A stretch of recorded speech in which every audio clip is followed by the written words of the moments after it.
అర్జున, యోగులు ఏ కాలంలో శరీరాన్ని వదిలితే తిరిగి జన్మించరో అంటే మోక్షాన్ని పొందుతారో, అలాగే ఏ కాలంలో మరణిస్తే తిరిగి ఈ లోకానికి వస్తారో ఆ మార్గాల గురించి చెబుతాను విను. అగ్నిదేవుని ప్రభావంలోను కాంతిలోను పగటివేళ ఏదైనా శుభగడియల్లోను శుక్లపక్షంలోను లేక సూర్యుడు ఉత్తరమునకు ప్రయాణించు ఉత్తరాయణ పుణ్యకాలంలోని 6 మాసాలలో ఈ జగత్తును విడిచిన వారు నేరుగా ఆ పరబ్రహ్మమును చేరుకుంటారు. వీరికి మళ్లీ జనన మరణ చక్రం ఉండదు.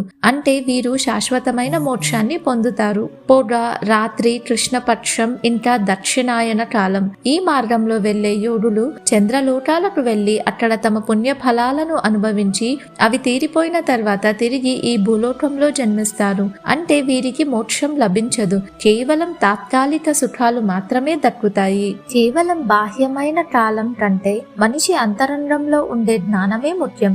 నిరంతరం భగవంతుడిని స్మరించే జ్ఞాని జ్యోతిర్మయ మార్గంలో ప్రయాణిస్తాడు. కానీ కోరికలతో పుణ్యకార్యాలు చేసేవారు తిరిగి జన్మించట తప్పదు. యత్ర కాలే త్వయాన్వృత్తిం అవృత్తిం చైవ యోగినః ప్రయాతాయాంతి తం కాలం వక్ష్యామి భరతర్షభా. అగ్నిజ్యోతిరః శుక్లః షణ్మాసా ఉత్తరాయణం తత్ర ప్రయాతా గచ్చంతి బ్రహ్మవిదో జనాః.